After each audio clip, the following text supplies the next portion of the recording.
इसी तरह की स्थिति तिलहन के क्षेत्र में है। तिलहन हिंदुस्तान के शेत बाजार में इस समय सबसे ज्यादा विदेशी तेल बिक रहा है। आप सभी जानते हैं कि एक मलेशिया नाम का छोटा सा देश है, उस देश का एक तेल है जिसका नाम है पामोलिन तेल। वो पामोलिन तेल सबसे ज्यादा भारत के बाजार में है, सबसे ज्यादा। 1-2 टन नहीं, लाखों टन में है, करोड़ों टन में है पामोलिन तेल, जो भारत के शेत बाजार में आ गया। अब पामोलिन तेल आके बिकने लगा।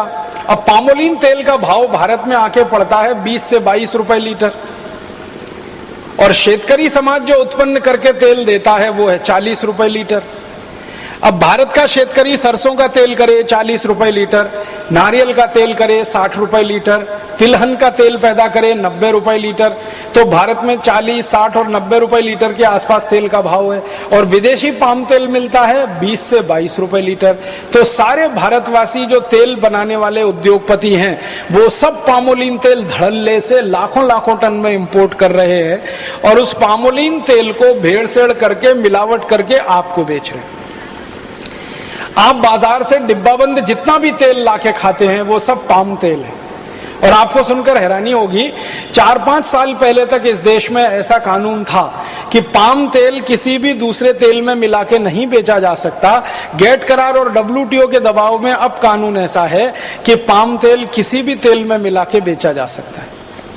अब पाम तेल आ गया, वो वेजिटेबल ऑयल के साथ मिला के बेचा जा रहा है। आप बाजार से तेल खरीद के लाते हैं, किसी भी नाम का तेल खरीदो, रिफाइंड तेल के नाम से और डबल रिफाइंड तेल के नाम से बाजार में जितना भी तेल मिल रहा है वो सब पामोलिन तेल है। अब पामोलिन तेल हम खा रहे हैं, शेतकरी समाज खा रहा है। क्यों? क्योंकि शेतकरी समाज जो तिलहन पैदा करके बेचता था, शेतकरी समाज जो सरसों का तेल पैदा करके देता था या नारियल का तेल, उसको भाव नहीं है, तो उन्होंने तिलहन पैदा करना कम कर दिया है। तो भारत में तिलहन का क्षेत्रफल भी लगातार घटता चला जा रहा है।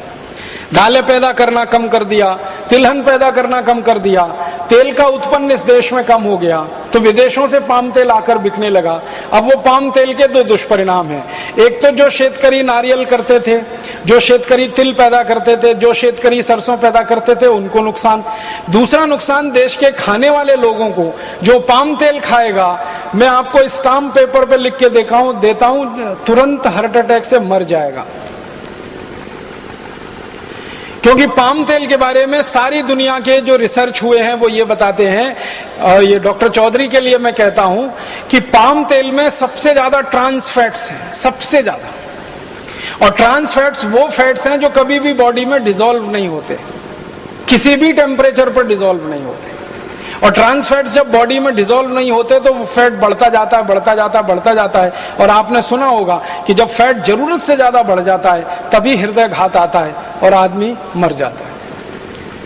जब फैट जरूरत से ज्यादा बढ़ जाता है तभी ब्रेन हेमरेज होता है और आदमी पैरालिसिस का शिकार हो जाता है। जब ट्रांस फैट्स बहुत बढ़ जाते हैं शरीर में, तभी शरीर में ऐसे भयंकर दुष्परिणाम होते हैं। डायबिटीज बढ़ती है, हाइपरटेंशन बढ़ता है जिसको बीपी आप कहते हैं, हार्ट अटैक आता है, ब्रेन हेमरेज हो जाता है। ऐसे खतरनाक रोग जिनमें शरीर का हमेशा के लिए भयंकर दुष्परिणाम हो जाए या हमारे शरीर का भयंकर नुकसान हो जाए, ऐसे रोग भी सारे के सारे पाम तेल के दुष्परिणाम ही हैं।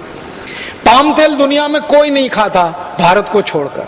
मलेशिया जिस देश से पाम तेल भारत में आता है WTO करार के बाद, वो मलेशिया खुद पाम तेल नहीं खाता। मलेशिया में पाम तेल का जास्ती से जास्ती उपयोग होता है उद्योग धंधों में, लेकिन वो पाम तेल गेट करार के बाद भारत में भयंकर पैमाने पर बेचा जा रहा है। तेल का बाजार पूरी तरह से अब विदेशियों के कब्जे में चला गया। तो एक तरफ अपना शेतकरी नुकसान पाता है, दूसरी तरफ लोगों को भी तकलीफ आती है।